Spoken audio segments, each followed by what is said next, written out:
All right, podcast time tonight. It's Sunday night. We got Jennifer Gross with us here, a virtual town hall.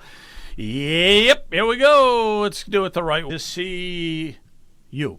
Very good. We're glad to have you out here again. I know it's summer. I know you guys are on recess.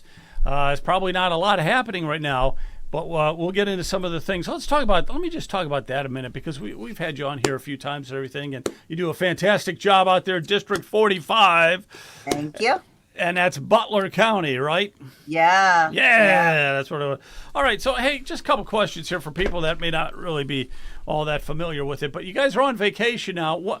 When do you come back? And I've heard that you're coming back next month. I heard that you were coming back in November. I mean, what's the status?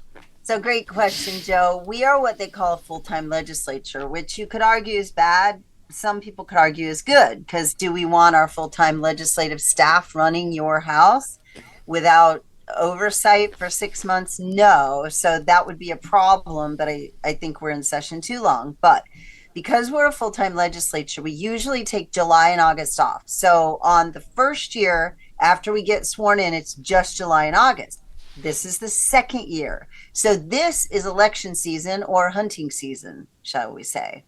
And so everyone is home now for July and August, because that's our normal break. But then we have election season for September, October, campaigning, going door to door, running the general election, which will be first week in November. So we will not be back until at the week after the election in November. That's wow. So you're not coming back till November. That's right. That's right. So July, August, September, October, second week of November. So 4 months off.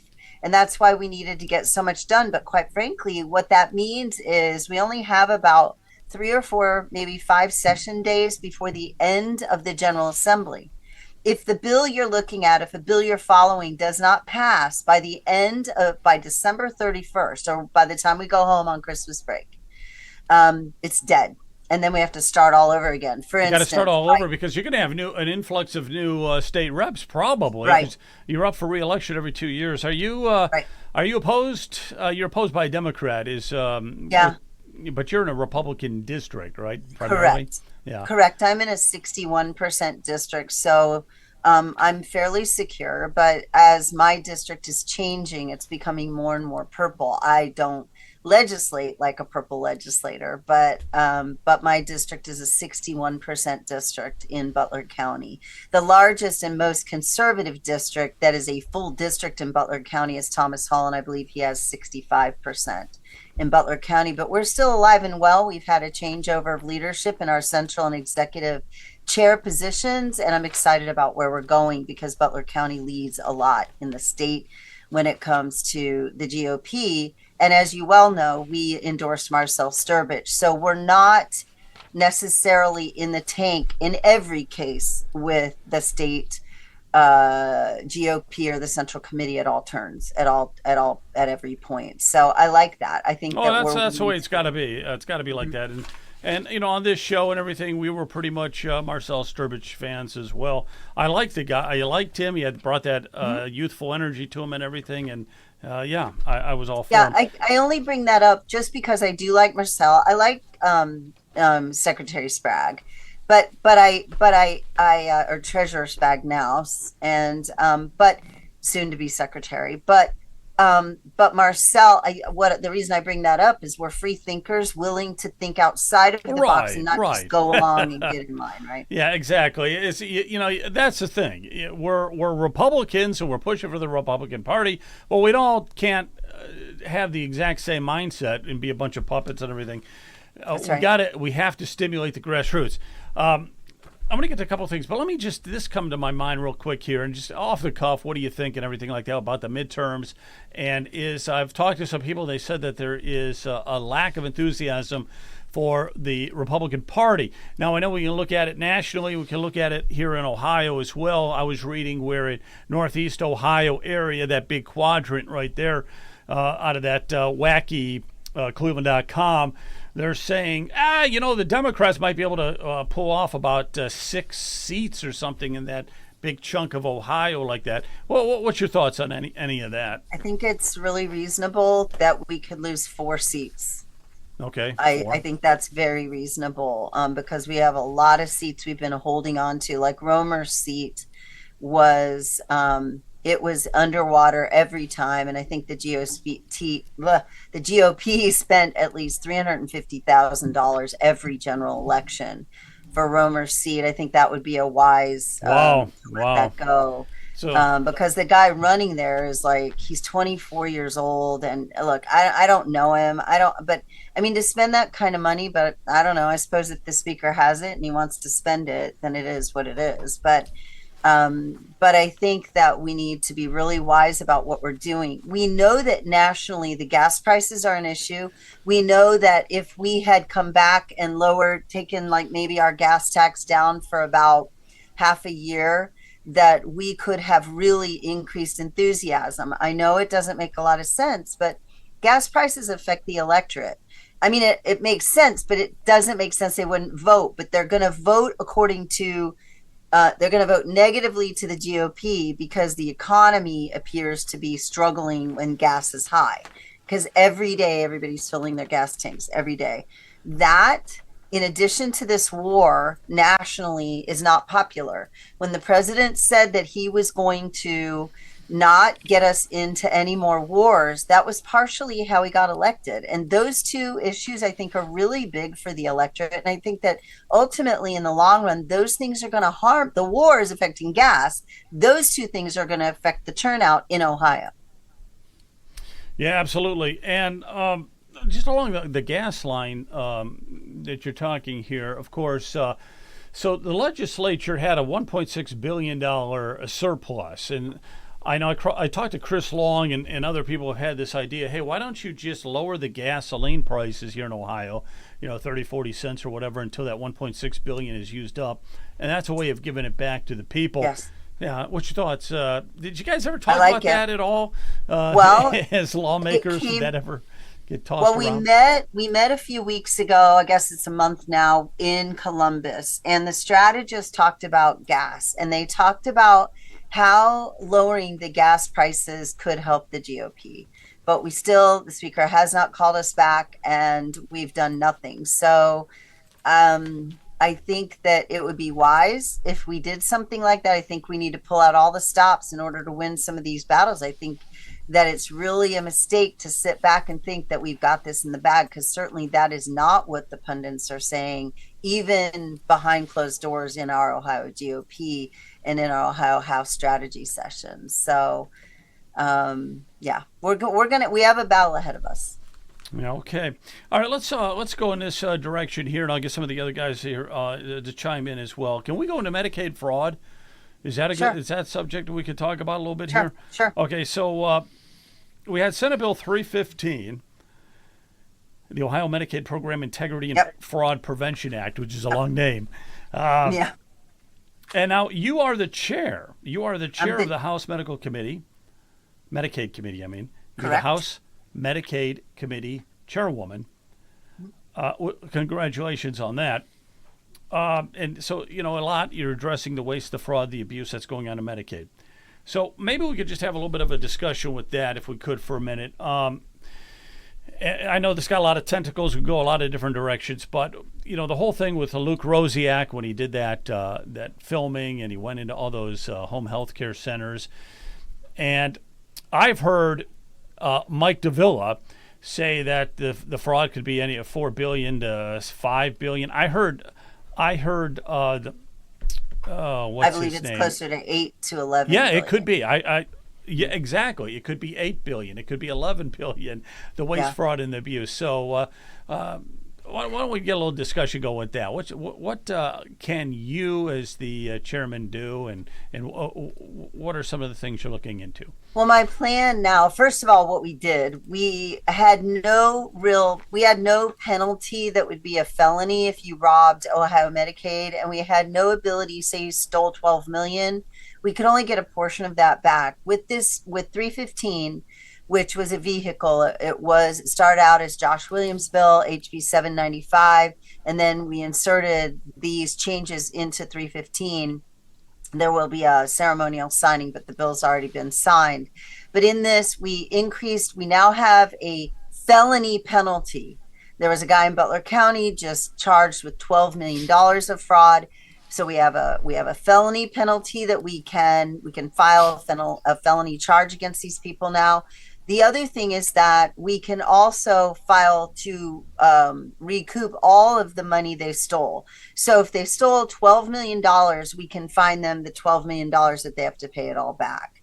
You can't take their car, you can't take their house, because legal precedent says that you can't do that, but you can file to get back the amount of money or the goods that they stole from the system. So those two things are huge in our system. Now, EVV, which is a challenge for some people, electronic visit verification, we had in place. DeWine and others, and Director Corcoran, who is no longer the director of Medicaid. We have a new director who was appointed by DeWine, Director Partika. He is 100 times better than Corcoran ever could have been. He understands the system. He's working well with me and my committee. And by the way, Davila is not on the committee. He was temporarily placed. He hasn't been formally removed, but he was on my committee for 3 weeks on Medicaid. But we did even in the budget, we had started with recertifications of Medicaid, and we're having some blips. I mean, some people are dropping off that shouldn't have dropped off. Unfortunately, with a system that has 3.3 million people, when you've increased the stringent policies of these people being on the system, sometimes people are going to fall through the cracks. So we're doing our best to make sure if they have a problem that we fix it. So that was phase one. So felony, penalties, EVV, phase one. There's more, but those are the big things in that. Now we're going to go for phase two, and we have phase three.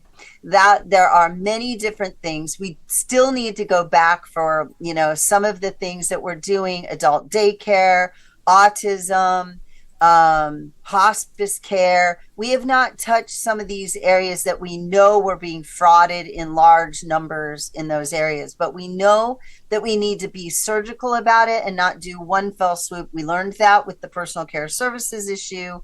That's not to say that we don't still have problems in personal care services, but with the outcry, and as fast as we needed to move the bill, we just dropped it because we did not have the time to really dig through it and be surgical about our approach. And we certainly want to take care, as Ohioans. I know all of you gentlemen on this call and on this show, we don't want to harm Ohioans who need Medicaid, right?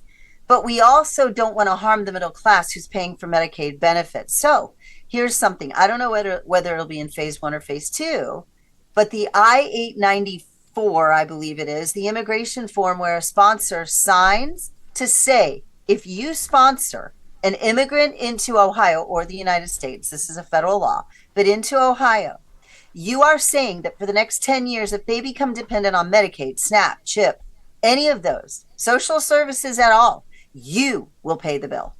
And so whether it's 5 immigrants in Ohio that someone signed for, I believe it has to be an individual. I don't believe a church. I've had people say, well, what about Catholic Charities? I don't think an organization can sign for them. But if they did, we're going to go after them too. Because the law says if they become dependent on the system, 10 years after you sign for them, you are going to pay the bill.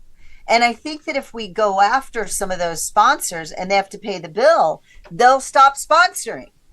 Now, the left, of course, says that we need to open our doors. 10 years seems like an awful long time, Jennifer. I think 10 years is way too long. Yeah, can't have them on that for 10 years. Really? Dang it. You think that's a long time? What do you mean? I think, if they're on the welfare dime and everything like that for 10 years, why? No. How long were the This Haitians says they cannot be on status? any of those services for 10 years after the person signs to sponsor them. Does that make sense? Oh, it's after they signed, they can't be on it for Correct. 10 years. So when I they thought you were sponsor saying them in, once they get and they signed, come- 10 years, they have to get out and get a job within 10 years or something like that. But, they cannot use state services for 10 years after they sponsor them into Ohio. Okay, that's better. All right, I feel better about the whole thing. Brian, Some what's people up? believe they should never be dependent on the system, but yeah. Well, as I hear Representative Gross, tell us about this Medicaid system. I remember when our family immigrated to the United States many, many years ago, we could not, my father and mother could not receive any benefits. You had to have a sponsor. You had to have a job. Yep. So there wasn't a immediate, well, you're going to get the benefits. That didn't happen at all. So I'm not sure how we ever transitioned into this, come into this country and we'll give you everything, including phones and everything like that. That's ludicrous. The challenge, Brian, I think the challenge is the status. If you call someone a refugee and they come into Ohio because they're a refugee fleeing religious persecution, for instance, that is I believe, a different case compared to someone signing an I-864 and sponsoring someone in. Does that make sense? I'm not sure that the refugee has to be sponsored. And that's where we have a political discourse and disagreement with Governor DeWine. Governor DeWine is very aware of what's going on. And I find myself in a weird spot when he says, thank you, Jennifer, for all the work you did on the Medicaid, on HB 315 for the Medicaid reform, because he understood, but the speaker gave credit to everybody but me on that. But I still think that it's a different status. And because it's a federal thing, Brian, I don't know what the particulars are about how that changes. But I do know that the governor has a big heart with our money, sorry to say, and that he does believe. But when he says, when the executive branch says that the fraud, waste, and abuse is just a cost of doing business in the state of Ohio, I find that reprehensible. That tells me that the anything that our state government touches turns to mush. We're basically incompetent then if we cannot eliminate this $8 to $11, $12 billion. That's right. That's why everyone, Brian, like you and every one of you gentlemen on this call and everyone listening to this podcast needs to consider running for office. I am very middle class, and that's why I've never stopped fighting for the middle class. We cannot get to the point where we just go, oh, well, we can't do anything to change it. That does not absolve us, right, Brian, of the requirement to try. So I think what you hear when you're me or you or anybody maybe listening, oh, it's just the cost of doing business. Excuse me? So wasting my money when I'm trying to budget my food and deciding between a generic filet mignon or a steak and a flank steak compared to a filet mignon in my food budget, and you're just saying waste is a cost of doing business, I can't waste in my own budget. And I think that the average Ohioan hears that, and it feels like you've been in too long because you don't understand how hard we're working to put food on the table. Does that kind of hit home? Yes. Oh, that hits home. Mm-hmm. Yes, it does. Definitely hits home. And it's not like it's a few bucks here or there. We were saying it's anywhere between $4 and $8 billion, which is a huge chunk of change. Or maybe more. Yeah, it's too much money. Go ahead. And guys, can I just tell you, we spend every year on the Medicaid system. Every year, we spend $6 to $7 billion in just medications alone. To show you how large our budget is for Medicaid. When you add federal and state, it's approximately 50% of the budget. Good grief. Crazy. So that's why it's so much money that could be wasted. And I think, Vivek, whether you love him, hate him, I think, he does have a plan for fraud. And I'm going to be on a podcast with him, with OAMF and Stephanie Stock, and our discussion about how we've changed when it comes to COVID, the COVID shots and all of that. So I'm looking forward to that podcast. I forget when we're going to do it, but I mean, no one's perfect. I've got something to add to that for Vivek, and that is we've just decided, or Axe Ohio Tax, we've decided that since Vivek is not on board with us, we're going to issue a request for a debate with him and or Jerry Serino and or Mike DeWine. We want these movers and shakers. We want them on the front lines debating with us why they are going to eliminate the income tax as opposed to the property taxes. So stay tuned. No, that's Yeah, excellent. That's excellent. Yeah, you got to get It would be get great. into their ear. You've got to put them on the spot and stuff like that. It's too easy for a politician like Vivek to give all these vague platitudes about his campaign and what he's going to do. And then when he gets into office, he could just as easily say, "Hey, those state reps, they're not working with me, or the state senate's not 100% working right, with me. Joe. There's nothing I can do." So, but let's get him on tape. Let's get him on. On the record as to specifically what he's going to do. Well, I hope all of them choose to come on with you because you guys are very fair. And I do believe it would be great for you, but also for Ohio, if they would take an opportunity to be on a show like Ohio Political News for the grassroots and for those of us who are listening and really, really care. I hope that he will. I hope that he'll take that opportunity. I think he will. We'll work with him on that. But we got to, we're for the grassroots, man. If anything, this show is for the grassroots. That's us. We're totally grassroots. I did find it, by the way. That is on August 4th. Mark your calendars. August 4th, there's going to be a medical freedom event with Representative Jennifer Gross and Vivek Ramaswamy, hosted by Ohio Advocates for Medical Freedom. That's Stephanie Stock. And the plug for it that I'm finding, Governor candidate Vivek Ramaswamy and medical freedom champion Representative Gross joined OAMF President Stephanie Stock to discuss how their eyes were opened during the COVID pandemic, how Ohio would navigate a future pandemic under a Vivek Ramas administration, and our plan to make Ohio the strongest medical freedom state in the nation. We're not going to want to miss that one. Stay tuned. We will keep you posted as event details come out, but that's going to be August 8th. Okay, August 8th. What Maybe platform? we'll live stream it. What platform? How do we catch it? How do we August watch 4th. August 4th. Yeah, thank you. August 4th. Maybe we'll live stream that. So while you were talking, I made some notes, and I want to chime in on this whole 1.6 or 1.65 billion in excess taxes collected by the state of Ohio.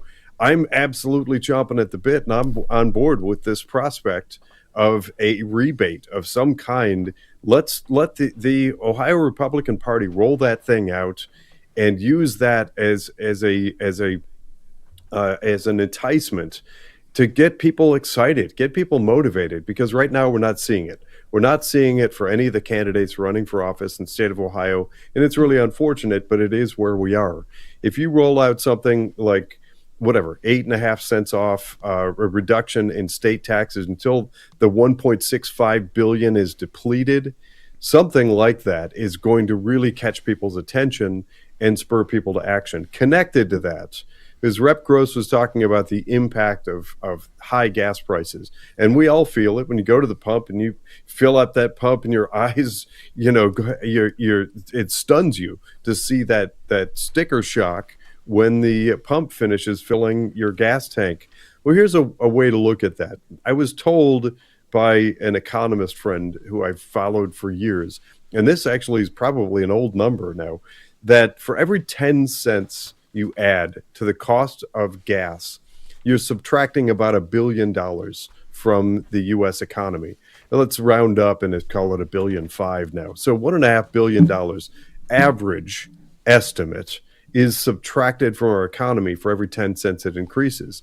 There are some circumstances where it can be beneficial to, for a brief period, work our way through increases in gas prices. But because people are feeling it at the pump, I'm with Rep. Gross. We've got a midterm coming up, and we need to do whatever we need to do to reduce that impact, to make people feel more enthusiastic, more invigorated, give them signs of hope, because right now we're not seeing it with the politicians who are running for office or at the gas pump. So Ohio Republican Party could make some major strides using the 1.65 billion in excess tax revenue to our advantage. A few other things. Rep. Gross was talking about the felony charges to be attached to Medicaid and Medicare fraud, and the fraud of that ilk. When you go and you are subtracting from that safety net for the American public, I suggest it's crazy to me that there weren't felony charges all along. Right. As we add them, here's one thing for perspective, and this is a Minnesota case that came to my attention about a week or so ago. There was some loony lefty judge in the state of Minnesota who was faced with somebody who stands accused of, it's comparable, I think it's 16 million in Medicaid fraud. And is it a woman? No, I think this Jonathan? it's a man who Okay. stands accused. But in this particular case, and there are lots of them, they're popping up all over the place, thanks to that Nick. But so in this case, the judge was faced with basically a super high bail amount to keep him in jail, but lowered it. And here's a guy who's like ran off with $16 million, or absconded allegedly with like 16 million. And they set the bail super low. So he just flew out of town. And he's thumbing his nose at the United States. He's out of the country. So connecting that back around to all the people who are coming into the country under all sorts of different banners and pretenses, saying they're claiming refugee status because they feel persecuted in some other nation. These are people we need to put under the spotlight and stop these rogue judges from giving free passes to people. That's right. The last thing that I want to interject, these are just from my notes while Rep Gross was talking. See, this is what happens. We get great people on the show. The wheels start turning, the light bulb goes on, and we get great conversation out of it. So the last thing is, I think I'm like pretty much everybody else who's awake, alert, and aware right now. These NGOs, non-governmental organizations, and the nonprofits, I have zero trust at this point. They have so damaged their reputation. Places like Catholic Charities, Lutheran Family Services, Jewish, I forget the name of the Jewish group, but these are quasi-religious organizations that have absolutely betrayed the trust of the American people. I say shut them down until they can earn back some respect and some trust. What about too, Jonathan? I was thinking that, our Medicaid recipients deserve better than companies that are, unfortunately, once you've paid your dues and you're a felon in prison, you should be able to start a business and whatever. But until we get this under control, perhaps we need to do more stringent background checks. And if you have a felony record for like embezzlement or something, you cannot start a business that treats Medicaid patients in Ohio. I'm not saying you can't start a business. I don't know what kind of laws. Maybe I'm breaking laws by a law like that, suggesting a law like that. But I think that we need to increase the, shall we say, the standard that we allow someone to open a business that serves our Medicaid population. So and I oversight. think that's another place. But I struggle with more oversight, Jonathan, in that we need to find it from the current budget. I cannot justify to you or anyone on this call, on this podcast, that we need to spend more money when the federal state spend is already approximately 50% of our state budget. Okay, but So wait we a minute, need to find Jennifer. it Why do we have to spend more money? Why do we have to spend more money for oversight? Oversight It just would but it cost. sounds like it's just people not doing their job in the first place. Right. Right. They're not doing their. You have a Medicaid fraud team. You have some of this is just common sense. That it should have been implemented. It should have been implemented by DeWine from the very beginning. Things like those GPS trackers and all that kind of stuff. Right. Because they were, and then he removed them. Corcoran removed them. He did not require them to be put back. I think we could see better interaction between the Secretary of State, who approves LLCs, and the addresses for LLCs. And I think that I'm really pushing for an AI. I hate to mention that, but an AI pilot, because the AI pilots can see patterns. They're not sentient, meaning they don't have emotion. But what AI does is it sees patterns. It can take those patterns and it applies it and it goes, these 20 cases look very suspicious for fraud. And they may not be, but 10 of them might be. And that takes the humans that are investigating that fraud, because it still requires a human touch and the human investigation, but it narrows down the load that needs to be filtered through so that we can get to the massive fraud faster, if that makes sense. So I'm going to be pushing for like a, I don't know, $500 million or probably a six-figure pilot utilizing AI, looking for patterns to try to see the fraud. And I believe that's partially what Doge did, and that's what Luke Rosiak did. He took the Doge data, and then he just simply took the addresses from the Doge data and went to see, is this a thing? Yeah, and when he got there, well, let me it was. let me add Luke something. Rosiak just kind of just wandered into see what the These heck was 7 going buildings on. Are filled with nearly 300 Medicaid firms. The front doors are open, but inside, the 7 massive complexes are as abandoned as a post-apocalyptic horror scene. Now we found Horizon Home Health. This is my favorite right here. $5 million. Meg Abizariri is the owner. $5 million over a couple of years, but it's just a closet. There's nobody here. That closet made $5 million over 2 years. Not a bad gig if he can get it. Now, Luke didn't need $500 million. He didn't need anything. He just went and knocked on some doors. This is what I'm talking about. Where is the oversight, man? Well, that's a good segue to what I want to interject. Okay. I'm sorry, but I'm stoked about this. I just want to throw this in quickly and get your feedback on this. But it's been suggested that these are not mutually exclusive. Maybe you can use some AI. But what about citizen journalists and attaching a reward program? So people like Nick Shirley, I think we should be doing that. What did you say we did? Let's do it. We had a reward program, and I hate to say the Senate removed it in our phase 1. They didn't, it wasn't necessarily that they were against it. It's just that they felt it wasn't ready for the bill, and it hadn't been fully vetted, but we're certainly looking at that. But here's the thing, Jonathan, the Ohio Department of Health and Dr. Vanderhoff, the director of Ohio Department of Health, was responsible to go and investigate these places. Clearly, they did not go there. There's that, plus there's the SOS who would know there were 14 businesses at one address. That type of transfer of information that kind of starts to look a little suspicious when one's a trucking company and one's a Medicaid company. Those types of things AI can pull out if we're not catching it, or we can develop a system where, we talked about you can't have more than 5 businesses at one address. And then some people threw up some red flags for that. I forget why, but there are some things that until we, how it is, you have 5 children, 3 were naughty. So all 5 get punished. And that's unfortunately until you can tease out who was the actual guilty party, we're going to have to do some really tough things. So so all the interaction between the auditor, the AG, the SOS, the Ohio Department of Health, all of these should be sharing data. And we also did that in my Medicaid budget in this last budget to help data sharing agreements, which we were struggling.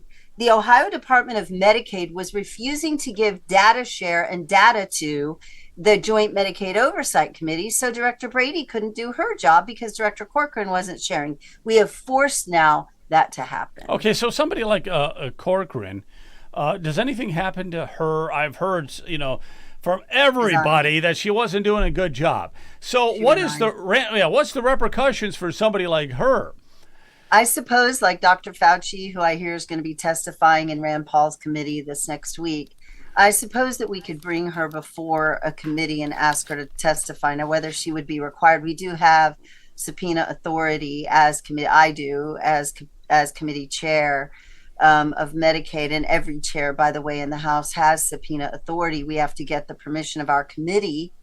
We have to get a vote from our committee to be able to do that, a majority vote that says yes.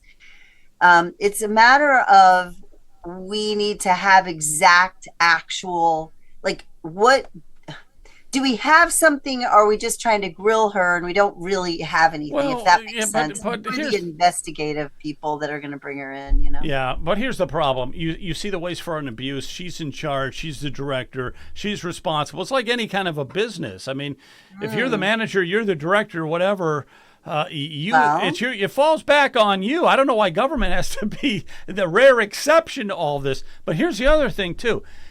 I'm beginning to find out more and more. It's not the state reps. It's not the state senators. It's the people. It's the staff people. It's the bureaucracy. The people that work in this bureaucracy They don't want to change. They don't want to do anything. That's where I think the big So problem I'm in the middle. Well, but it is the state reps too. It's the ignorance of some of those that pass bills that they should have talked to the chair of Medicaid before they passed a bill. But like things like people hate, and I'm a healthcare provider, people hate prior authorization. Okay. They don't want to be told. But when it's the people's money and you're on Medicaid, we've got to be really, really diligent. We know that our expenses decreased by 5 to 7% of, let's say, 47 billion. That's a lot of change there. Okay. When we do away with prior authorization, we have now spent more of the people's money. I'm sorry, but to decrease prior auth, which we did in a bill, which I voted against, and the bill sponsor was very angry with me, and I won't say who she is, but you guys can go look it up. But she neglected to come to me, the chair of both Medicaid committees, to ask me, what do you think about this? And she expanded Medicaid spending by a vote. And then she's mad at me for voting no. And I'm like, well, you never came to talk to me. And it said in your bill, Medicaid prior auth. If it's Medicaid and I'm chair of both committees, I think you ought to talk to me. And you're spending the people's money. So that legislator did put forth legislation that spent more money. So there are times when the legislature does bad things. I was able to garner 14 no votes, and the Ohio Senate hopefully will be in this case, because they like to say they're the adults in the room. But hopefully the Ohio Senate will not pass that bill and it doesn't see the light of day before she has to go back or try again on something else. But I hope it does not pass the Senate. I oppose the bill. So, Brian, you got anything you want to add here? We only have the rep here for a few more minutes. Time goes fast. I really appreciate you coming in. Did I hear Representative Romer's name mentioned in conversation here? Is he up for election? He's termed out, and so so there's a young 24-year-old guy in his seat, but that seat is underwater, meaning it's more. There are more Democrats in that district than there are Republicans. So in order to really win, I mean, there's a magic representative. His name is Nick Santucci. He has won his races at -10. Like when I first met him, I'm like, oh, I'll never see him again. But he's, he won, and now I think he's only -3. But Nick has a way, and I got to tell you, my respect is to him. In a lot of cases, we don't agree on policy on everything, and plus he's on leadership, so he has to vote with the speaker all the time, which is why I never will be, because I refuse to give up my vote for my district because I'm put on leadership. I'm not going to do the bidding of a speaker just because I'm on leadership. I think you should be able to still have your voice because you still represent the 120,000 people that elected you to come to your district, no matter whether you work for the speaker or not. But yeah, I just feel when I think about comparing the state Senate to the state House, I feel less comfortable with the state senators. I just when I see the Serenos of the world, or Senator, Blessing and what he's doing on the property taxes, I don't think those senators are looking out for the citizens. Even Brian, Senator Blessing, though. I mean, Senator Blessing has this knowledge, and so I'm sitting at this. Remember, our budget was like 5,700 pages, larger than the federal budget. Okay, and Senator Blessing at this roundtable discussion in my district in Ross Township, Ohio. He says that we put $10 million to net jets in our budget. I missed that line of the 5,700 pages. But if we have 500 places in there where we're giving just handouts, and look, I love net jets. I mean, my husband was a corporate pilot, all of that. It's not personal. But why are we giving $10 million to an established company? Why are we giving your tax dollars, regardless of how much, to a corporation? I think that we need to be better at the earmarks and getting rid of that pork. Earmarks are a little bit different than pork. I mean, an earmark would be like, I know 500 million is spent on ALS. It's not, it's 1 million actually. And so you take a portion of whatever that 500 million, and then you say it's cancer research. And you need some spent on osteosarcoma. You could kind of move it over to osteosarcoma because you're already spending 500 million. But then you could argue, why are we spending research dollars on the Ohio budget? So I do have another. I do have another question. Something that I did find out was the state of Ohio is number one in the country in the funding of public libraries, yes, and yes. more money has been spent on public libraries than the local government funds, which funds Brian, the when local did police, you fire, and roads. when did you find that, Brian? When was your data? Do you remember? Is that even recent data? Because I knew that a few Yeah, years. the current year they changed. They lowered the. This is only Yeah. in the current budget where they lowered the public funding. But Legislative Service Commission has a chart that I found Bill? where public libraries for many years have been we're number one in the country in funding of Yes. public libraries. I'd be glad to share that with you. I have all Yes. the I information. just And in 2011, I think you know this, that Governor Kasich lowered the amount of money that is going to the local government funds, and it's never Yes. been increased. That's And right. so that has created the pressure at the local government to increase the property taxes. So Yes. the state is keeping all the money, and they're not sharing it with the local communities. Is the basic problem. During the budget, I said, why don't we flip those? Why don't we increase by the amount we're increasing the library, since we're number one? Why don't we increase the local government fund? To me, that made a lot more sense. Now, that's not to say that every local government is spending money wisely. Okay. I know of townships that are looking at incorporating to become cities because they want more tax base because they're being taken over by Democrats and they're spending all their money in their savings account, and so they're not spending their money wisely. I don't want to just say that all local government now, like my little township, Ross, they are spending their money very wisely. However, they just put flock cameras in Ross, so that's another topic. We won't go there. I'm anti flock camera, but yeah, We could so, go I there. mean, We got a couple of minutes. I don't mind talking a little bit about those flock cameras, if you don't mind. Yeah. Let's go into that for a see what minute. Massey did?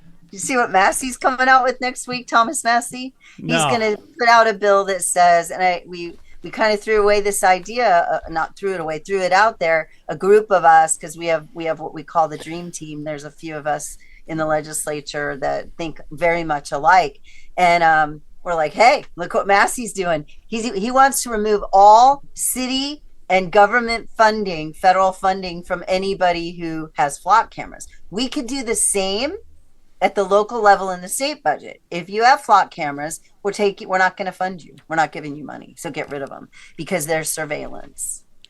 Yes, absolutely. I have a fun sort of They a are connected surveillance. one that you might enjoy.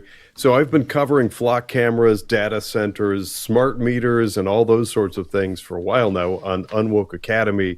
And a news article came to my attention a few days ago that is shocking.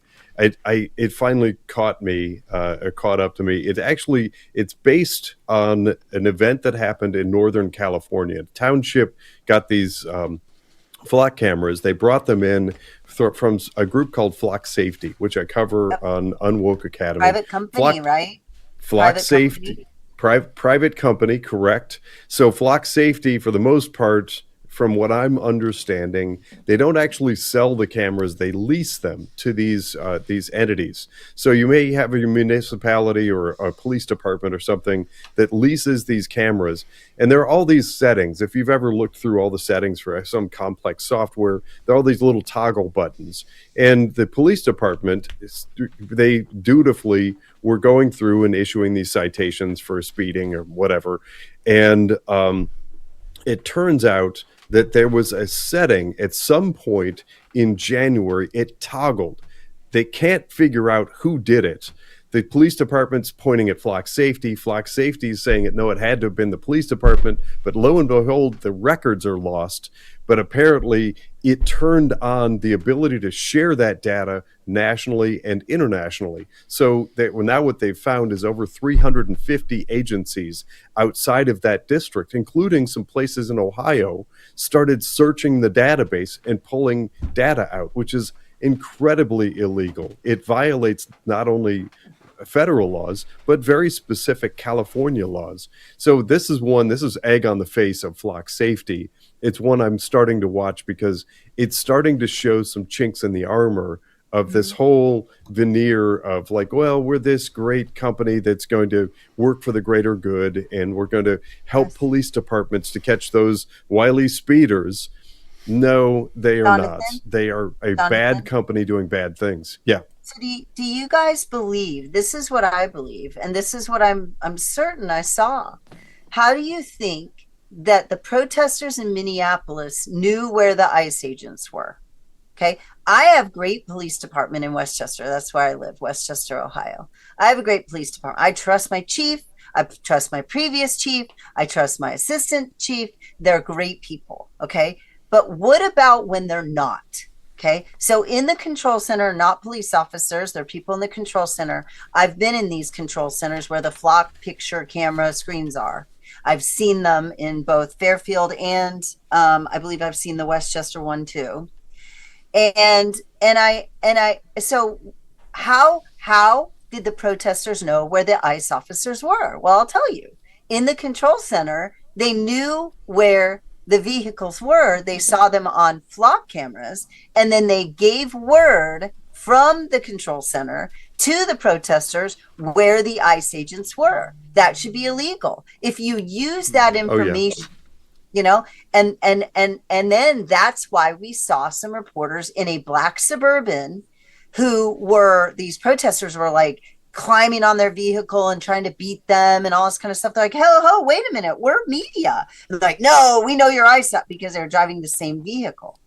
So I do believe some false information was given about those reporters. And when it always starts out that way, that's why Benjamin Franklin, arguably one of the most brilliant men in our nation's history, said in our rendition, and you all know the quote, "If you give up freedom for safety, you will have neither freedom nor safety."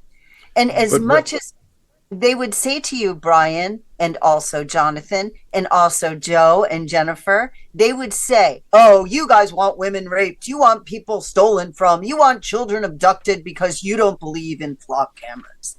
No, you know what these round ones do? The round ones now, they're 360. So when you walk around them, they follow you, and they can actually read what you are looking at on your phone. I was looking into some of this too. The tech is frightening. Yeah, real quick, I was looking at some of this where they can get the license plate, but they can also get the car, the color of the car. If there's any kind of identification marks on the car, like a dent or something like that, they can zoom in on all this. So they've got the fingerprint. Now they're saying, oh, well, we don't, all we're doing is getting the license plate number. But yeah, but from that and everything else, you could tap into a database and get all the information you want. Yes. And then they said, well, the information is only stored for 30 days and then it gets erased, except if the police department needs someone's information for whatever reason. I don't believe that for 1 second, Joe. I don't believe it for 1 second. Don't either. Yeah, if they need it for something, they can then keep it indefinitely. There's nothing here. There's no. But I don't think even that is true. Frankly, I don't even think that is true, because if you look at the capabilities of these cameras, what you're seeing in that local police department is, my guess is that's about 3% of the capability of that camera. The camera can do so much more than read the license plate and pick up the bumper stickers and scratches and dings in the car and create a fingerprint, is what they call it. It can use these cameras have facial recognition software, or might have facial recognition software. Not all do, but the fact that it exists brings into question which ones do and which ones don't, and whether or not facial recognition is turned on. Plus, now add multiple servers. So you have a local police department, and Jennifer Gross, Rep Gross, is talking about going in and seeing some of the transactions with that. That's the police department looking at a very narrow bandwidth of the information that's coming out. who's to say how many different servers and where those servers are that the information is going to from the cameras that's leased? Remember, that's an important facet of this discussion. It's not owned. Typically speaking, they're not owned by that police department. The police department is leasing it, which means that Flock Safety is giving the police department access to a little sliver of the data that comes back again. But it could be going to an AI data center. It could be going to a data center in communist China, for all we know, or Iran. Like our it can be going anywhere. Yeah. Yeah. Sorry, Rep Gross, go ahead. I'm with you, Jonathan. Spoiler alert, guys. Levi Dean has a Flock camera bill, and I'm a co-sponsor. So I'm not ready to talk about it tonight, but he does have a bill. I don't know if it's dropped yet. I don't know a number or anything, but you might consider asking him to come on the podcast and talk about his bill. We absolutely will. Yeah, that would be awesome. I would love to have now, more is that anything conversation that's about going to this. happen? It's not even going to happen this year, though, is it? It won't, but It we will? need to No? see, are the people interested? A lot of people, I mean, honestly, I'm ashamed to tell you guys. I remember when Todd Manier, a trustee in Liberty Township, Ohio, so there's 2 Liberty Townships, I believe, but Liberty Township, Butler County, he called me one time and he goes, "What do you think about Flock cameras?" I said, oh, I don't like those. Those are terrible. And he goes, "Well, you have about 40 of them in Westchester already." And I went, "What?" And that was under Republican, I say Republican in name only for 2 of the 3 trustees at the time, but under Republican leadership. And even in my little town where I have some land in Tennessee, the city council has now put 4 Flock cameras there. So the people, you pay for the subscription fee with the local tax dollars. So the irony is you're being surveilled by your own money. Isn't that just wonderful? You're right. Yeah, you're right. We're paying for it to be watched and everything like that. And they Well, can track your every movement, everywhere you go, where you do your banking, anything. All your privacy is gone. Oh, I'd love to talk about those as well. Before Rep Gross signs off, and I know we've got another guest coming on to join us, I want to encourage everybody to go to don'tgetflocked.com. Yes. Don'tgetflocked.com. Is it Flock.com? It's- Is it .com or .org or .net? This one's .com. Don'tgetflocked.com, and it pops up with Flock Hopper. So Yay. it actually shows you, and you can see here's an image of one. I don't know if you'll be able to pick it up on camera, but this is one. Those little red dots, they don't show up very clearly on camera, but these are hundreds of red dots for a zip code that I happened to look up. It shows that 536 Flock cameras are near this location. 536 of them. This is actually Beechwood, Ohio. I looked up Beechwood, and there's a big flurry of Flock cameras all around Beechwood based on the zip code that I entered. And it shows you, it's actually a cool app. An alert reader sent me a link to this a few days ago. I looked at it, I've shared it a few times. I think what it's doing is coming up with alternative routes to help you to get around them. That's don'tgetflocked.com. I saw a guy today when I was just sitting around Sunday. I was sitting around and this guy has this big thing on a pole, this like big black board, and he was blocking the Flock camera. And so the police came and said they were going to arrest him. Wow. For blocking the Flock camera. I saw a guy with helium balloons, and he was like, "Hey, I'm celebrating today. I'm going to stand That's a good here." one right there. Yeah. Put the helium balloons up in front of their. People are getting out saws and just cutting the pipe, Oh, yeah. There are all kinds of out stories. or- They're sawing them down, In spray painting them. Kent, Ohio, using they wasp put plastic spray. bags over them. I guess a lot of the college Good. kids. Really? Yeah, That a lot of the needs- college I wanna kids and see stuff. that. So, yeah, well, whatever it takes, right? It's our freedom. right. We're not recommending that at Ohio Political News, by Yeah, the way. that's right. We are simply That's right. pointing out that there are some people out there that do that are that. doing Right. things like Devious taking people wasp out there spray, doing- which sprays 10 feet. And It's our opinion that these things are happening. We are aware that these may be happening, but this is for informational purposes only. Right. correct. Right. Yeah. Right. But I am guys going to go are out and buy there. some bags tonight. That I am definitely going to do. I'm Don't not forget- going to yeah. say what I'm going to use them for, but yeah, I'm going to do it. Don't forget You're going to bags use them at tonight Aldi. on your way You're home. going to shop with them at Aldi. Yeah, all these bags. Hey, Jennifer, thanks a lot. Really appreciate it. So we'll see you next month. Sounds great. I would All right. love to see you guys. I am going to do a little bit of traveling. Thanks, Rep Gross. Whoa. God Thank bless you very much, guys. Sandra. Hang Thank on you. a minute. Yeah. So I we've hit the got. wrong buttons. Hey, all right. You hit the- See I you was like, soon. wait a We'll minute. see you What are we starting over? next month. All right. All right. Yeah. Go to jenniferforrep.com or sign up for my newsletter at the Ohio House of Representatives. I don't think I'm going to have a newsletter in August, but we'll be back in September. And I look forward to seeing you guys. You guys are a breath of fresh air, and I appreciate the opportunity always to be with you. And I thank you for giving me a voice. So thank you. Thank you. Thanks, Rep. Really Gross. Thank you appreciate very it. much, Jennifer. Yep. Really appreciate it. Thanks a lot. Thank you, Jennifer. God bless. God bless. All right, we got another guest here. Let me see if we have. This looks There like he the is. guy right there. Are you the I guy? recognize the That's face. Sean Sean Tario. Sean Tario, correct? All right, let's see if I can get your audio. Go ahead. All right, audio check. Audio check. Sean, give us a thumbs up if you can hear us. Yep, Sean can hear us. Don't worry, Sean. We are working on audio on our side. I can't hear I can you hear though. too, Sean. May have been muted pre-show. Try again. Keep talking, please. Testing. Can you There guys we hear There me? we go. Yeah, there Loud we and go. clear. right. We knew it would only be a matter of time. Yeah. So, we were just talking about flock cameras and stuff, and this kind of just segues really well into our next guest here. Let me just give you a little background, and you can fill me in here. So you're the CEO and co-founder of Mark 37, and you're taking that from the Bible, right? Mark Correct. chapter Mark 3:7. 3, verse 7. Scripture passage right there. So you're an inspirational speaker. You focus on training Americans to protect themselves from big tech surveillance, monetization, and attempts to silence Christian and conservative voices. And that's wonderful. That's exactly what we're looking at here. You also provide ghost phones, ghost laptops, tablets, professional services. So this is all privacy tool training. In other words, we can actually get us a cell phone that isn't going to be listened into by Mark Zuckerberg and everybody else. Correct? How you doing tonight?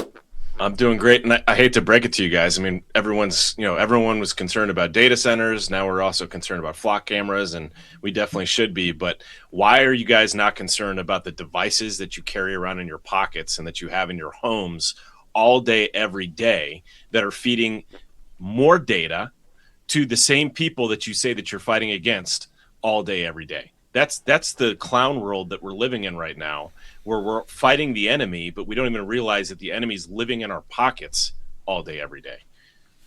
Well, that's so true, because a lot of times I have a friend, they were talking about buying a F-150 Ford truck, and he was discussing it with his wife and stuff like that for like a week. He said all he saw on his camera, his cell phone that is, were commercials, advertisements about Ford F-150s, so they're listening.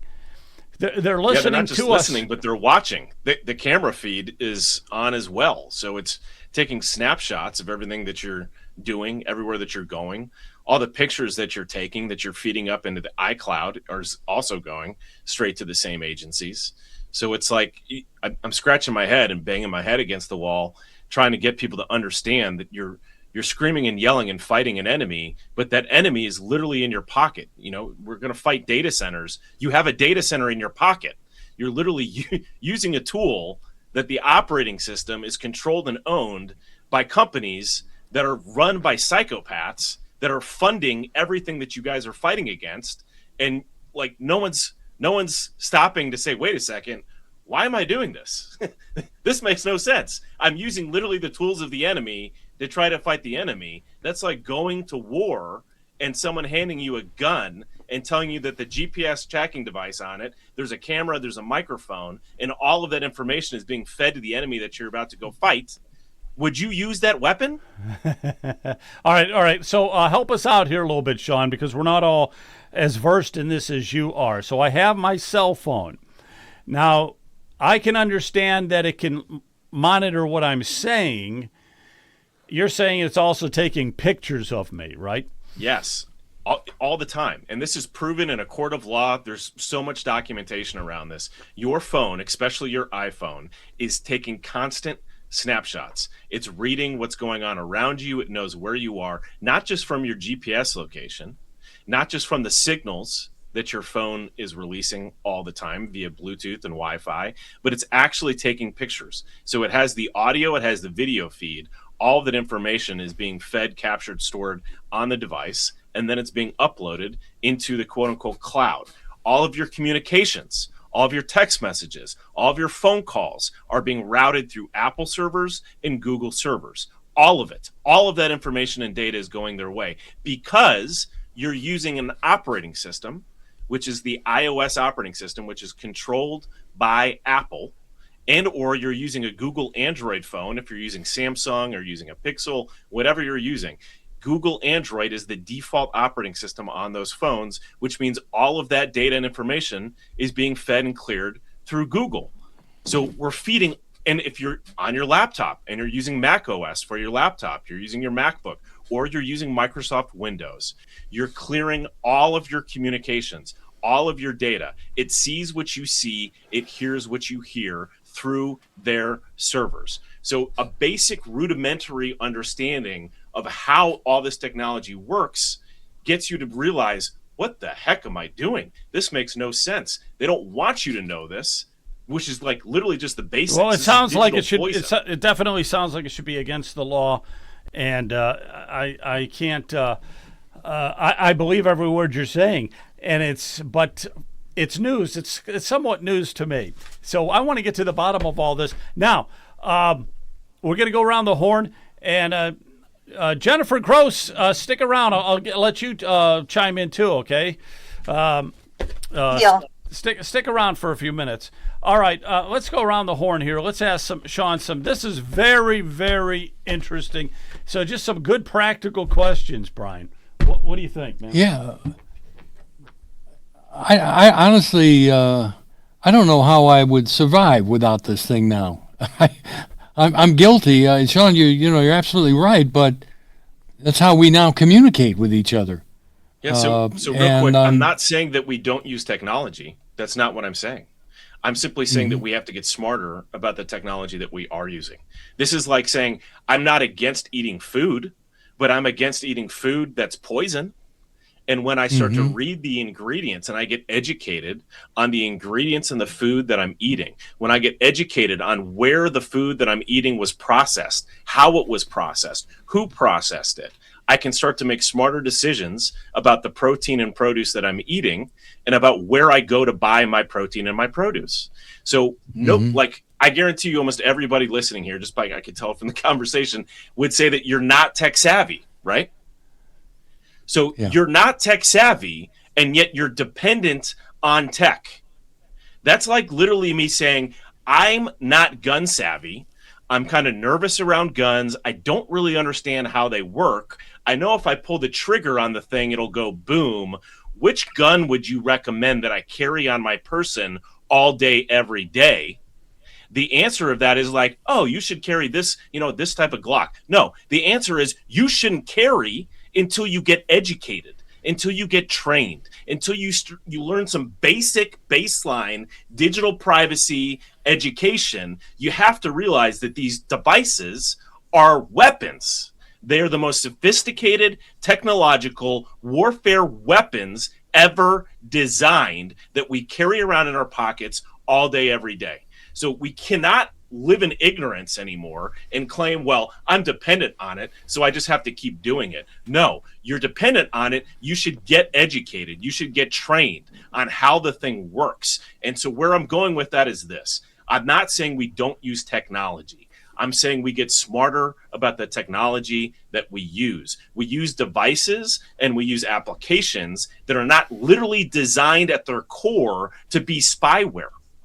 That's what I'm saying. So on our website, on mark37.com, we offer phones, we offer tablets, we offer laptops that are running operating systems and applications that still allow you to do all the things that you want to do.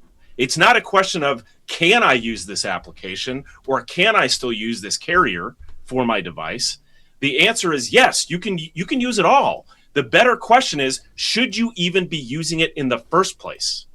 Should you even be downloading that Facebook app onto your phone or the Google Maps application onto your phone in the first place? Because by doing so, you're giving free rein access to these psychopath companies to all of the information on your device.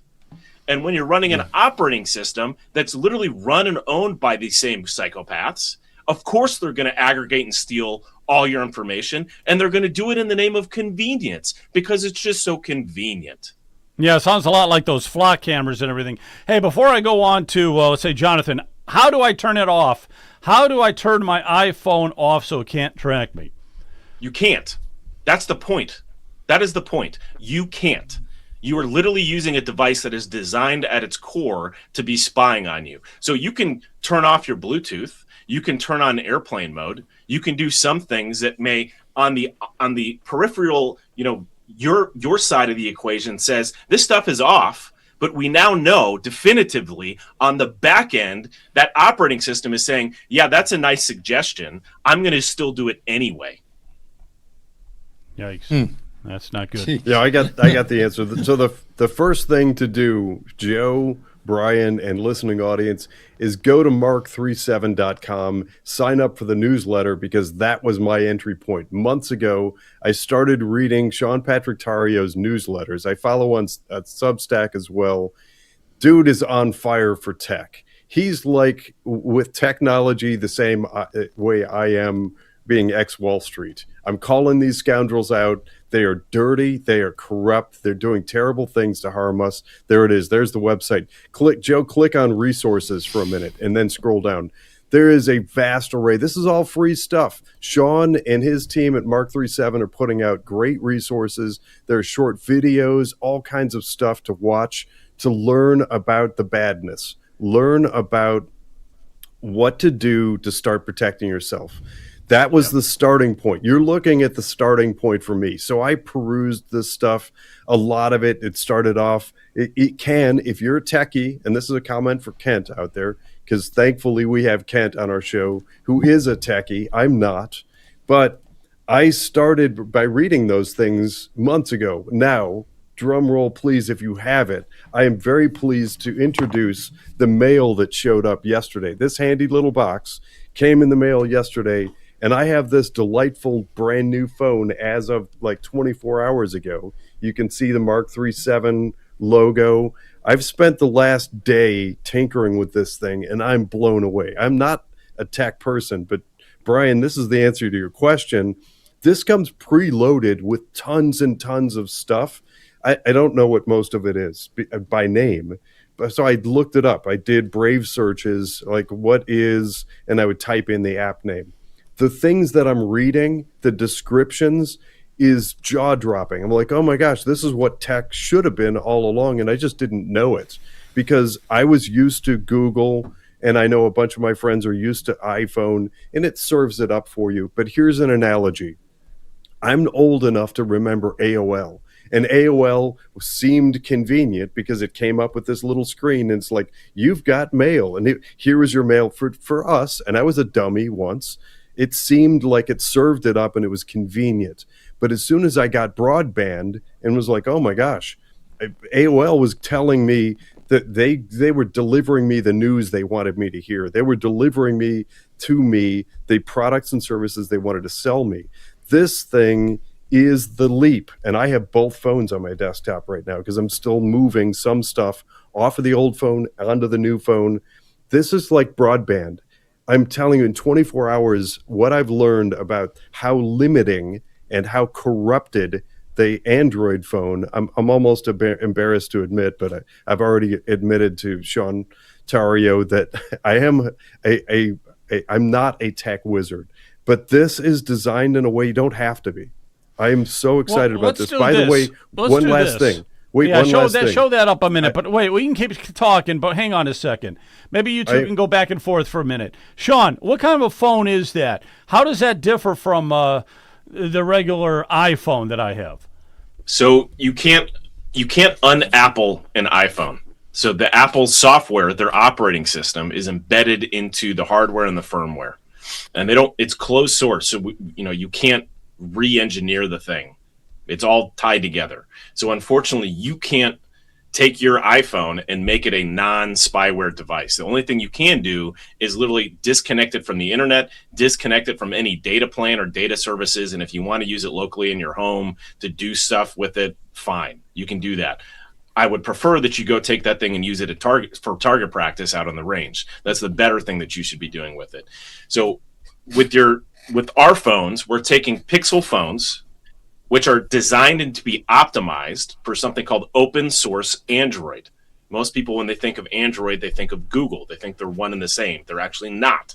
Open source Android is a code base that people work on a regular basis, and you can take that code and you can build on it, and you can what's called forking it and build your own thing, build your own separate thing with it. So the operating system that we focus on is called Graphene OS. And do your research on Graphene OS, look it up. It is the most hardened, the most private, the most secure operating system that exists right now. It's been out now for close to 8 years. This is why the EU, the UK, the UN, they all say don't use Graphene OS. Only criminals use Graphene OS. It's because they can't get into that device via their back doors. They don't want you using it because then your device becomes your device. That thing serves you. It's like our cars prior to 1917, 1916, where that car was yours. There was no surveillance tracking on that car, feeding all of your metrics and all of your data to the manufacturer, who was then selling that data to the insurance companies and to whoever the heck wanted access to that data. So this is about reclaiming the device. It's about you now owning that device. But with you owning the device, you now have to be accountable and you have to be responsible, which means you have to get educated and you have to stop pretending that just because it's so convenient and Apple says they're private and Google says they're private and they have my best interests in mind, that I'm just not going to think about it and worry about it. I'm just going to keep using the thing and not even question what's happening on it. No, I got you. Okay, Jonathan, so you're using that phone? Right. I am. How do you using like the phone. How do you like it? Does it work? Does it work? It works awesome. It works better than I'd hoped for. So the first thing to know is that I'm on Patriot Mobile. I switched about 2.5 years ago. I made a whole bunch of comments about it. A good friend of mine was very connected with the family that started Patriot Mobile, and he convinced me a long time ago. I'm glad he did. So Patriot Mobile is my mobile phone provider. I called them and said, hey, I've met Sean Patrick Tario from Mark 37, and I'm getting a ghost phone. That's a nickname for these things. They're called ghost phone. So I'm getting a ghost phone. What do I do? There's a little card that goes in. It's a SIM card. That's all I know. You need to have a SIM card. They're like, no, don't worry. The SIM card in your old phone, just switch it. Just put it into your new phone. I was like, okay, no $10 fee, no nothing. I just slid it out of the old one and put it in the new one. And bing, the new phone was set up. It was ready. I made a phone call. I actually did an unpacking video, which, by the way, is available. I've got like 6 or 7 videos now of me unpacking this thing and talking about my experience with it at Unwoke Academy, and I'll be doing a bunch more. So texting, phone calls, all this stuff is set up right away. It just instantly worked. It's mapping over quite conveniently. And then I started doing some of my own research because I'm a curious person. Just like we've talked about it on this show before. We're in Ohio. In Ohio, there's a lot of farming and agriculture. Years ago, I started switching to eating better foods and reading the ingredient labels. And I've talked about that on my show. I talk very openly about how I used to be very unhealthy, or moderately unhealthy at least. But then now I read the ingredients, I eat better foods, I feel way better about myself. It's the same thing. I'm leveraging Sean Patrick Tario, knows what he's talking about. By the way, just to kind of right size this for our listening audience, I did actually start looking at phones because I was creeped out by creepy tech as far back as like four or 5 years ago, maybe more. I started looking, I found some websites. There was one that had a phone that had like actual physical mechanical switches on the outside so you could turn off GPS, turn off. I got close, but I didn't pull the trigger because I wasn't sure I understood it. Reading Mark 3.7 brought me up to speed and got me to a comfort level where clearly I've made the leap. I got my box yesterday delivered. Awesome. Awesome, So I'm reporting on this for all the people out there like me who are like, I don't know. I don't really know tech, but I do get the sense that I don't want people tracking me. By the way, that I will admit to being that person that Joe mentioned. So my wife and I are the ones that did that Ford F-150 or F-150. Oh, was that you? Oh, that was me. So Tiff and I did have that a bad experiment. Memory. I don't even remember half the time. That's all right. Somebody It was talking me. to me what they said. Kent, you're back. Put that question up there. Let's see what somebody had to say. And if you're in the chat away with us. Okay, I do lots of banking. Oh, great question. iPhone. Great question. Can I download my bank's app and do my banking on the Ghost phone? Well, we're going to get the correct answer right here. Sean, what's the answer to that? Yeah, the short answer is yes. Like I said before, if you're sitting there thinking, well, what about this app? What about that app? The question is yes, that app will work. If there's an Android app, which almost every single company app out there has an Android version, the app can be installed on the phone. So the question isn't, can I install and do my banking on my phone? The better question is, should I be doing my banking on my phone in the first place? It's convenient to do that. But why do you really want to be doing that? And the better one is also, do I need that app downloaded onto my device? You can just as easily open up a browser that's designed for privacy and security. And I hate to break it to you, but Apple's browser, their navigator, whatever, is not private. It's still feeding all that data and information to Apple. So using a browser like Brave or using the stock browser on the device that's called Vanadium is far better for you because it's not tracking everything you're doing. It's not monitoring everything that you're doing. And just going to www.yourbank.com, logging in through that browser, you can still do your banking from your phone if you have to. But we need to get back to the place where we realize these devices should serve you. By installing that banking apps and weather apps are notorious. They steal and rob your device of so much data, so much information that they then go and sell. They're making money off of you when they steal that information and they sell it on the open market. So you need to stop using all these different applications with the apps on your phone and start thinking differently. Start saying, well, maybe I can put a bookmark via the browser of my bank onto my homepage if I need to, and I can go through and I can access my bank doing that. It's the same thing with Facebook. It's the same thing with every social media app. You don't need that social media app on your phone. You can access it through your browser. And ideally, you do it from the browser on your laptop or your desktop in your home versus on the phone that you carry around with you all day, every day. And I can tell you, literally, the newsletter, Jonathan was talking about my newsletter, just today, so every Sunday, I drop a newsletter. My newsletter today was about something called Signal Trace. Signal Trace is being put up next to these flock cameras all over the place because flock cameras really just get the visual data. And yes, they're doing all kinds of fun AI stuff with all that data that they get. But the Signal Trace is picking up signals. It's picking up all the noise that all of your devices in your homes, when you're walking down the street, in your car, are emitting so that it can triangulate and track and trace and get a better fingerprint of who you are. So you may have something that's going to prevent the camera from noticing your license plate, but if it still sees your face in the car, it knows who you are, and it can tie that via your DMV record back to your car. So all of these devices are emitting frequencies, are emitting things, are emitting noise at the end of the digital noise that is being picked up not just by these cameras and things like Signal Trace, but by, I hate to say it, excuse my French, but assholes who are hackers who want to access that information, who want to gain access to your life, who want to just screw with you because they can. And because it's becoming so cheap and easy and simple for them to do it because of all the back doors that are open in your Google Android phone and in your iPhone. I literally had one of the smartest engineers on the planet who works with us now came to visit us I'm in South Carolina for the last week, and he was pulling up all of these different apps on the phone that allows him to see every single device that's out there, and not just see those devices, but straight up be able to hack into every single one of them. It is a felony to do so, but if no one knows that you've done it, and no one has the ability to even track the fact that you've done it, you can, people get away with it all the time, and it's happening. Right. All well, the time. Just because something's against the law doesn't mean that people aren't going to do it. I mean, we're pretty well versed on that. I want to get our state rep in here, Jennifer Gross. Hey, you stuck around. Thank you.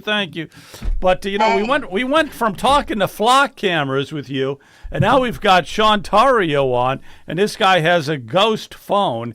So I was wondering if you had any questions there. Well, Sean, my husband and I have been looking for that. I have a question for you about. So if you use, let's say you're on a mountain in Tennessee and you have no internet, but you use Starlink. Mm-hmm. If you use a ghost phone and then you use Starlink, do they still know where you are because you're using Starlink? And I mean, from a proximity perspective, Starlink is going to have to know where you are. So they're going to have to pick up where you are from a data perspective, because you're probably accessing Starlink via Wi-Fi, via the router that's attached to your Starlink. Right. So so every, again, as you understand and start to learn the basics of how all this stuff works, every device has an IP address. It has an address. So it knows exactly where you are. And as you move that device around, your county, it's then sending out a signal to different towers or your Starlink that accesses it. So it says, okay, this device is now connected to this tower. And it sends that to something called a domain name server, a DNS server. That server is being updated every millisecond, millions of times a millisecond. So it knows where every device is around the country, around the world, which is why and how it is that if you call someone, it can instantly route that call to wherever that person is, because it's updating this database of where that device is located. So if you get your Starlink in Ohio and you go to the mountain in Tennessee, does it know you're on a mountain in Tennessee, or does it think you're in Ohio because Starlink, your subscription is in Ohio? And so you have a ghost phone. Yeah, so Starlink is going to know exactly where you are based on the GPS. Because it depends on the Starlink you have. Some of them are going to route through the local networks. Some of them are going to route through the satellite. But those satellites, there's thousands of these satellites now above us. You look out at the sky at night, if you're not in a major metro, you can see these satellites up in the sky every night, no matter where you are. It can literally read the date on a dime. So we now have this surveillance apparatus that's now in the sky watching everything all the time as well. So we're literally living on the prison planet right now, where we're being monitored and tracked everywhere all the time. If you have a ghost phone, is it beneficial still to have a ghost phone if you have to use, if you have no access to internet except Starlink? Is there any benefit to having a ghost phone when you have to use Starlink as your subscriber or your internet service? That's a great question. So the short answer is yes, because the key is the operating system of your device. Okay. That operating system is the brain of your device. Okay. And if you have an iPhone, you're literally it's literally Apple's phone. You think that's your phone. It's not your phone. It's Apple's phone. You pay them for the privilege for them to have free reign access to everything you're doing all the time. Okay. So if you're using an operating system that's not controlled and owned by them, then that device is yours. Does that mean that someone could still find you if they absolutely had to and they wanted to spend the means and they had the motive to do so? Yes. Okay. This is just, you have to think of digital security and privacy like your physical digital security and privacy. Okay. So we need to have this baseline, just basic situational awareness, which is I probably shouldn't walk into a store when it's being robbed. Yeah. Right? I probably should lock my doors at night and maybe put some cameras up and maybe put some, motion activated lights out to prevent people from doing something stupid so that they go to the house that has no security whatsoever and maybe even left their front door open. Okay. Everyone is running around right now with their front doors open with big neon lights that say, please rob me. I'm unarmed. That's right. That's right. That's right. So let me ask you this. It looks like on your website that you will consult with people when they call you. It looks like you have very reasonable prices, like $4.95 and up. For someone like me, I do not have an Apple phone, but I do have a Samsung. So can you take, like, if you like the whatever the bells and whistles you have on a Samsung 24, 25, whatever it is I have, can you cross that over to whatever you and get us a similar in the Pixel or whatever that is a similar kind of operating system? Yes. So two things. We definitely offer free consultation. So anyone listening right now, to include yourself, Representative Gross, please go to the website, sign up for a free consultation. 30 minutes. We'll spend 30 minutes. Sometimes we do more. And we'll just walk through where you're at, what you're looking to accomplish. Because again, your physical digital privacy is just like your physical privacy. So what you need as a representative in the House in Ohio is going to be different than what, my dad might need, who rarely uses technology, only to communicate with his grandkids. Rarely travels, right? Needs are different. So we're going to point you towards some things that are going to be different than what my dad might need. And on top of that, if you go into the product pages, you'll see links to comparisons. So you can literally pull up a website called GSM, that's Gary Sam Mary Arena.com. And you can put in your current Samsung version, and then you can put in the different versions that we have up there, and you can kind of compare and see exactly what the specs are from a size, weight, how much storage, what's available, all of those things. Great. Thank you so much. That's amazing, because I consider these things electronic leashes.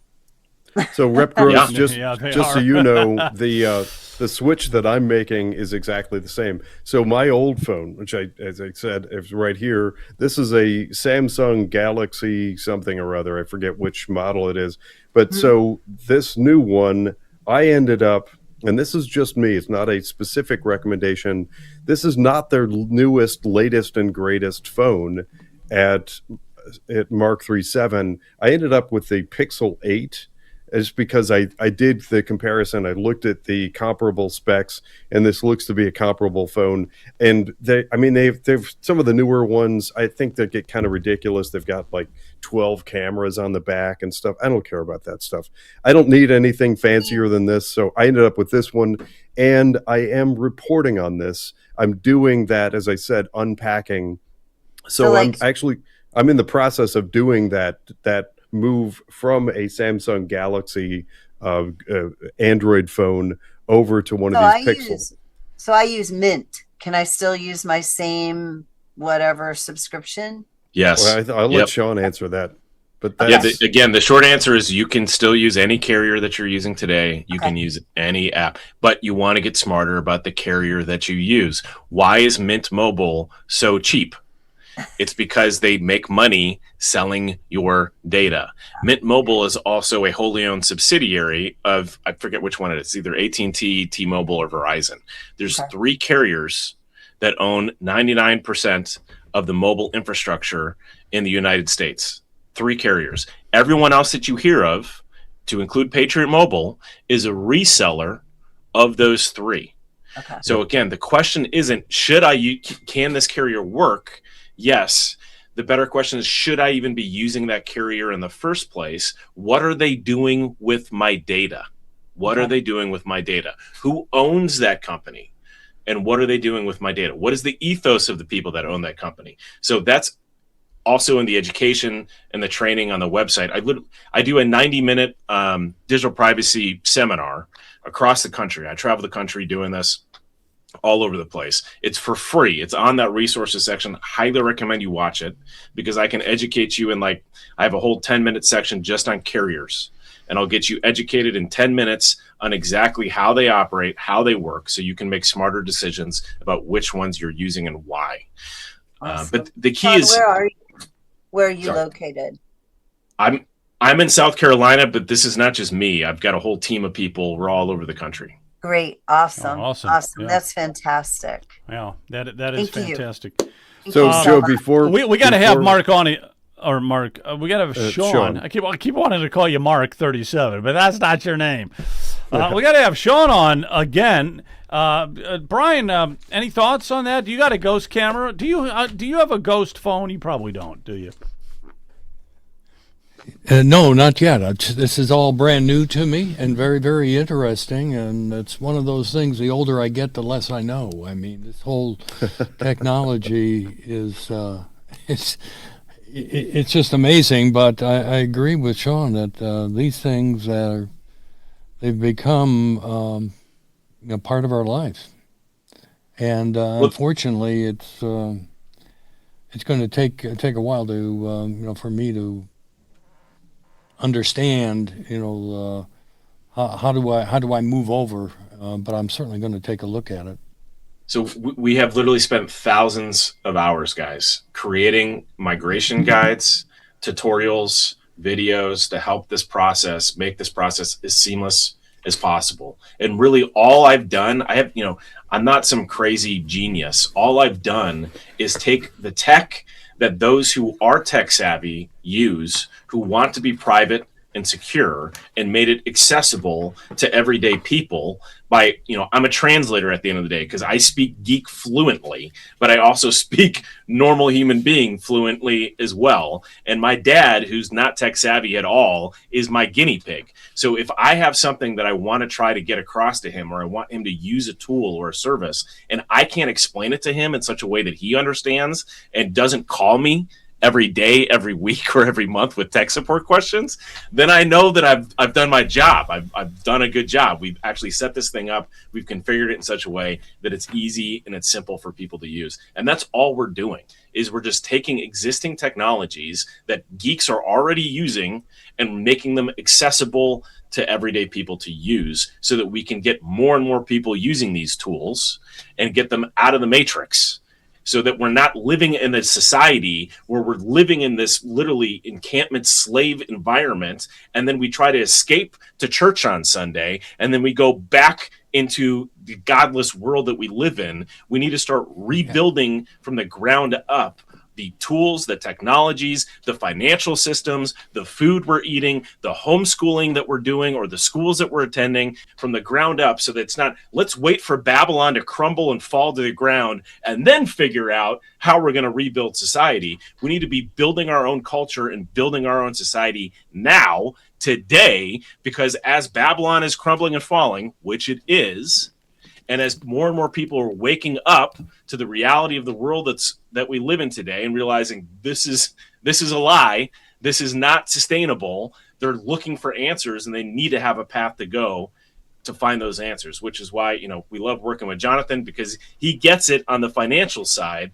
And so when we talk to people, we can start feeding people around to the different people who are getting, like, we're focused in tech. That's our expertise, but we're not best at everything. So we need other experts in homesteading, in homeschooling, in all the different areas, so that we can rebuild our culture and society to actually be serving the 10 Commandments and serving godly principles. No, that's fantastic. Amen. Wow. That's great. Thank you. Yeah, Well that's said. fantastic. Now, I got a major question for you. That kind of, well, first of all, this guy, Invictus Libertas. Anyhow, they're kind of asking about laptops, but I know you sell laptops as well. So it's not just the phones.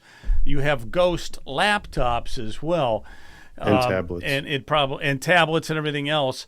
But my question is, when we're looking at these ghost phones and these especially the ghost phones, that's just so that Google and Apple can't follow me, but I'm still being pinged everywhere I go. Correct? It's like if somebody wanted to track me, if the FBI or something wanted to track me from cell tower to cell tower with the ping, ping, ping, they'd still be able to follow me even if I had a ghost phone. Correct? So by having a ghost phone, you eliminate your phone from constantly pushing out signals that are being seen by the world around you. And you have to do a little bit of configuring, which we walk you through in our tutorials. But the pinging of your phone that you're talking about, that the NSA and the CIA and other spooks have access to, has to do with your carrier, so your network service provider.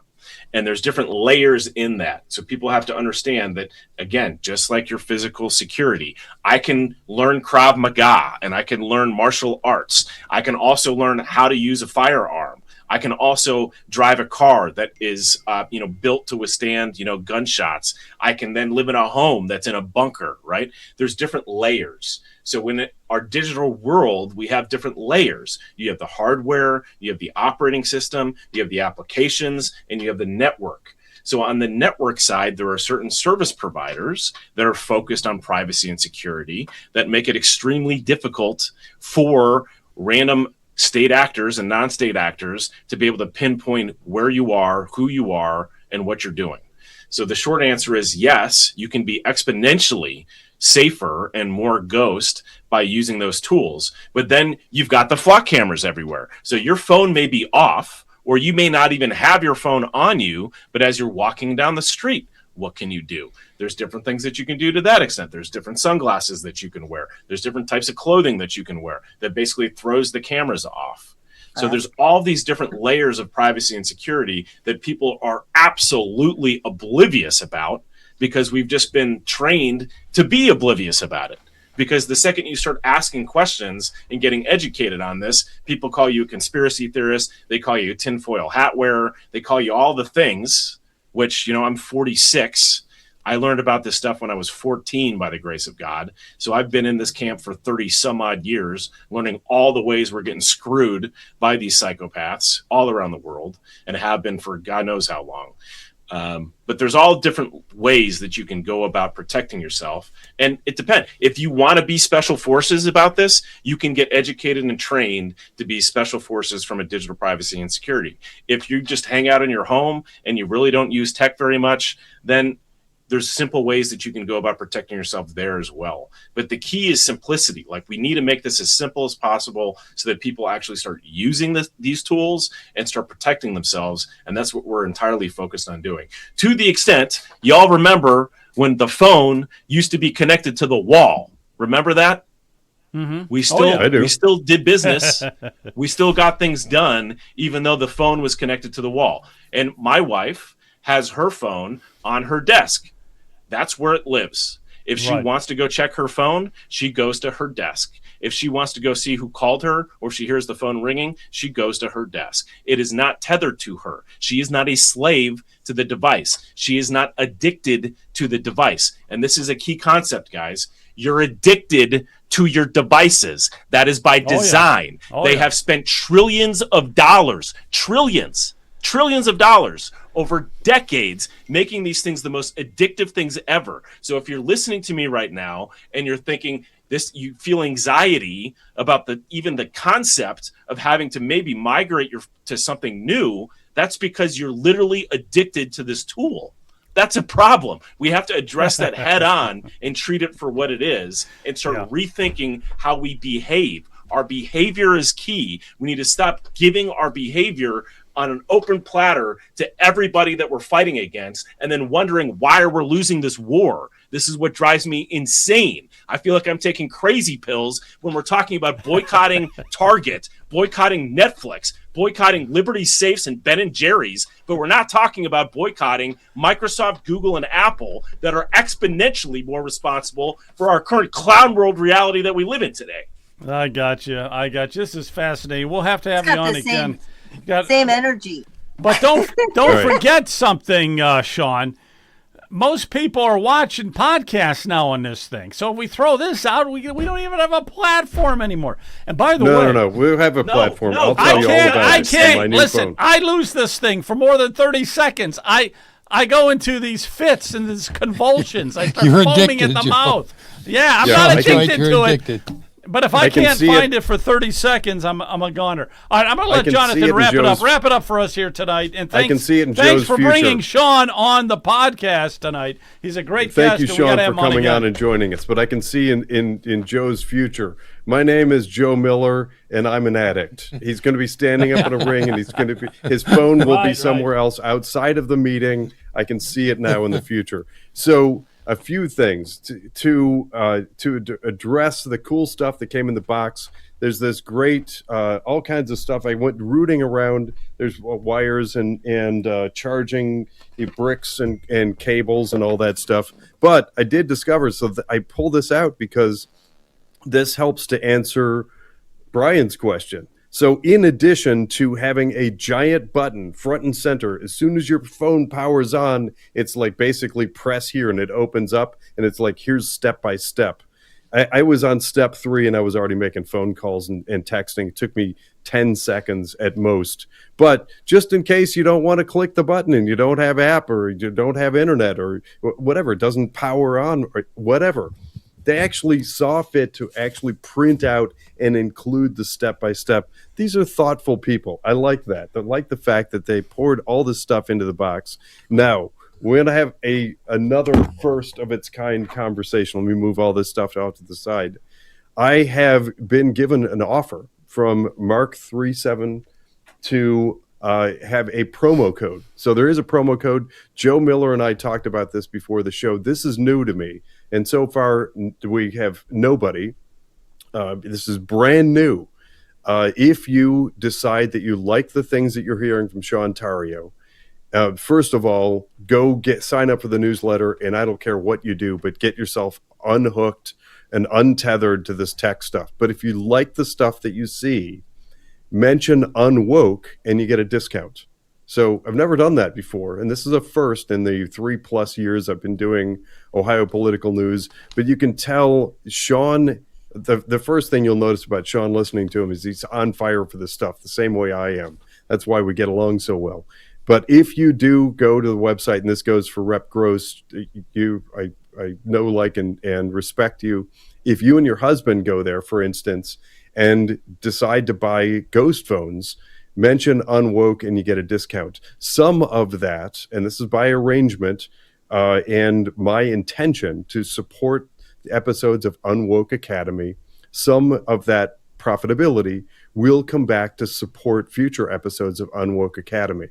So that is a first of its kind conversation on Ohio political news. But I do hope that you take advantage of the website. Go there and first and foremost, learn about what's happening. That's step 1. That's fundamental for everybody. iPhone, Android, don't have a phone, whatever it is. Think. Here's the last key piece for me. You know, when I started on the show as part of Ohio, Protect Ohio Children, think about the kids. This stuff is invasive and pervasive in K through 12. And kids now, you see these kids that are being raised basically with an iPad strapped to their forehead. Learn about this stuff. And please do. If you do go and sign up and buy something, use that promo code, get your discount. Also know that some of that comes back and helps me at Unwoke. Yeah, just to clarify for folks, if you use the code Unwoke at checkout, you'll get a 5% discount at checkout. Yeah, so Unwoke. See? He's already better checkout. At it than I am. I'm going to make 5%. Some notes. So that's what I'm going to be doing is I'm unpacking this thing. I hope that lots of people hear that, the memory hook. Hey, wait a minute. I can get a 5% discount and go pursue it. Whatever avenue you pursue, I hope that more people get unhooked to these treacherous, nasty things and get into something that they can feel more comfortable with. So the next time I try my experiment with a Ford F-150, I don't have 2 weeks of them trying to sell me tonneau covers and stuff. I forgot that was you. I completely forgot, that conversation, with you. Okay, with the F-150. Are you going to buy one? Well, you better talk to your wife and iron that out. All right, Sean, hey, I want to just, unless anybody's got any last words, we're going to wrap it up here, but I really thought this was an interesting conversation and would like to have you on again. And it really has nothing to do with being a sponsor or anything. Actually, I'm not a sponsor. I guess Jonathan is. But this was more interesting than I thought. We have surveillance everywhere we go now. The phones, the flock cameras, you name it. So we have to start fighting back. Really appreciate it. Yep. Really appreciate you coming on tonight, okay? Thank you. You're very welcome. Glad to be here. Glad you guys are on the front lines doing what you're doing, sharing the truth and love. You got Amen. it. Amen. Thanks, Sean. All right, thanks a lot. Thank you, Sean. All right, Jennifer Gross, thank you for stopping in and hanging on there. We appreciate that. We'll get some applause for you there. Thank Brian, you, Mr. Guys. Thank you good to for all see you you. do. Jonathan, see you guys. All right, guys, take care. See ya.